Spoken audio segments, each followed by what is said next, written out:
একটা প্রোপাগান্ডা বরাবরই চলছে। আমাদের বিশেষ করে যারা আমরা ইউটিউবার আছি, এদের দ্বারা এই সমস্ত তথ্যগুলো মানুষের কানে যাচ্ছে। এবং এক কথায় এই সমস্ত তথ্যগুলো শুধুমাত্র বাংলাদেশের বিরুদ্ধে বলবো না, যারা এদেশের মানুষ হয়ে এই ধরনের তথ্যগুলো দিচ্ছে তারা বলবো এক কথায় এদেশের বিপক্ষে তারা কাজ করছে। বাংলাদেশের মানুষদেরকে ভিসা দিচ্ছে না পৃথিবীতে শুধু একটাই দেশ, সেটা হচ্ছে ভারত, যা দিচ্ছে অতি নগণ্য। অর্থাৎ বাংলাদেশিদেরকে ভিসা দিতে এক প্রকারে ভীত সন্ত্রস্ত হচ্ছে ভারত। এছাড়া পৃথিবীর অন্য কোনো দেশে কিন্তু এই ধরনের সমস্যা নেই। এই মুহূর্তে যে ট্রেন্ডিংটা যাচ্ছে, বিভিন্ন ধরনের বাংলাদেশের কন্টেন্ট ক্রিয়েটার, ইভেন ভারতেরও কিছু দর্শক, ইভেন ভারতের কিছু কন্টেন্ট ক্রিয়েটার, কিছু হলুদ মিডিয়া এটা স্পষ্টভাবে প্রচার করছে যে বাংলাদেশকে পৃথিবীর কোনো দেশ ভিসা দিচ্ছে না। শ্রীলঙ্কা ভিসা দিচ্ছে না, মালদ্বীপ ভিসা দিচ্ছে না, তারপর মিয়ানমার, কম্বোডিয়া, থাইল্যান্ড, মালয়েশিয়া কেউ নাকি ভিসা দিচ্ছে না। কথাটা কতটুকু সত্য? ইভেন বাংলাদেশের একজন কন্টেন্ট ক্রিয়েটার ব্ল্যাক হ্যান্ডসাম, ঠিক আছে, যার গলাটা একটু বসা, নামটা উচ্চারণ করছে না, কারণ এই ধরনের মানুষের নাম উচ্চারণ করতেও আমার বিবেকে বাধে। বাংলাদেশের বিরুদ্ধে তার জানি না কি ক্ষোভ, তিনি মিথ্যা কথা বলাটাকে তিনি তার এক কথায় প্রফেশন বানিয়ে ফেলেছেন। সেই সমস্ত ভাইদেরকে বলবো, দয়া করে ভাই এ ধরনের মিথ্যা কথা বলবেন না।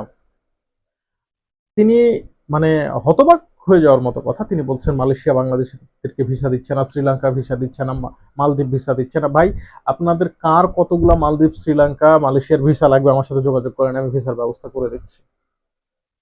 আই ক্যান চ্যালেঞ্জ দেয়ার, আমি সেখানে চ্যালেঞ্জ করে বলতেছি যে এই ধরনের মিথ্যা প্রপাগান্ডা যারা ছড়াচ্ছে তারা সত্যি কথা বলতে, তারা এদেশের বিরুদ্ধে কথাবার্তা বলছে।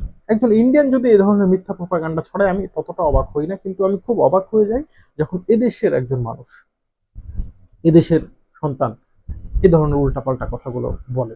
বা শ্রীলঙ্কান ভিসা নিয়ে কোনো সমস্যা নেই, কোনো জটিলতা নেই, আপনার কতগুলো লাগবে, কত হাজার হাজার লাগবে, আপনি বিভিন্ন এজেন্সি ঘোরেন, আপনি পেয়ে যাবেন। আপনি মালদ্বীপের ভিসা, মালদ্বীপে তো কোনো ভিসাই লাগে না ভাই, শ্রীলঙ্কারও বলতে গেলে ভিসা লাগে না, আপনি অন অ্যারাইভাল ভিসায় চলে যেতে পারবেন। আপনি যদি মনে করেন যে মায়ানমার যাবেন, অন অ্যারাইভাল ভিসায় আপনি চলে যেতে পারবেন। থাইল্যান্ডের ভিসা খুব একটা বেশি সময় লাগে না। থাইল্যান্ড এখন তাদের ভিসা প্রসেসিং সিস্টেম বাংলাদেশিদের জন্য আগের থেকে আরো অনেক বেশি উন্নতি করেছে। বিশেষ করে ভারত যখন বাংলাদেশিদের জন্য ভিসা বন্ধ করে দিয়েছে, ঠিক সেই সময় থেকে থাইল্যান্ড কিন্তু চেষ্টা করতেছে এই যে বিশাল অঙ্কের পর্যটক একটা ভারতে যেত, সেই পর্যটনটাকে তারা তাদের দেশে টানার জন্য। কে বলছে থাইল্যান্ড ভিসা দিচ্ছে না?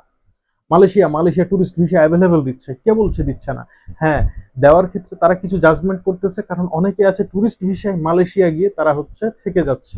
সেক্ষেত্রে তারা অনেক ক্ষেত্রে চেক ব্যাক করে, বা যাদেরকে সন্দেহ হয় এয়ারপোর্ট থেকে তাদেরকে ব্যাক করে দেয়। এক্ষেত্রে কি, যদি আপনি প্রমাণ করতে ব্যর্থ হন যে আপনি ট্যুরিস্ট, এখন দেখা যাচ্ছে আপনি ট্যুরিস্ট, আপনার প্রিপারেশন, আপনি যেভাবে গিয়েছেন তাতে মনে হচ্ছে আপনি একজন কর্মচারী, হ্যাঁ আপনি দেশে গিয়ে থেকে যাবেন। আপনার কথাবার্তায় সন্দেহ যদি মনে হয়, তাদের কাছে যদি আশঙ্কা থাকে, আপনার পাসপোর্টে যদি একাধিক দেশের কোনো ভিসা না থাকে, সেক্ষেত্রে তারা সন্দেহ করছে, সেক্ষেত্রে আপনাকে ব্যাক পাঠাতেও পারে।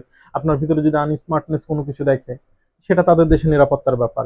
এটা শুধু বাংলাদেশিদের জন্য না, এটা ইন্ডিয়ানদের জন্য আরো বেশি হচ্ছে। বাংলাদেশিদেরকে যে পরিমাণে ফেরত পাঠিয়েছে তার থেকে অনেক বেশি ইন্ডিয়ানদেরকে ফেরত পাঠিয়েছে। এই সমস্ত কথাগুলো আমরা বলছি না। দেখেন ভাই, কোনো দেশের বিরুদ্ধে আমি কথা বলছি না, কিন্তু আমার দেশের বিরুদ্ধে কেউ কথা বললে অবশ্যই আমার কষ্ট লাগবে।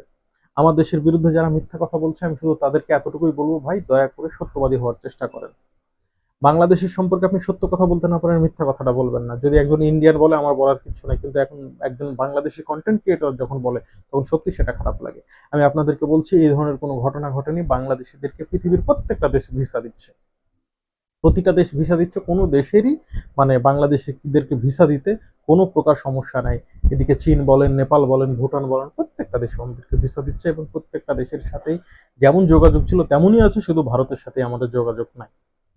সকলকে ধন্যবাদ। আসসালামু আলাইকুম ওয়া রাহমাতুল্লাহ।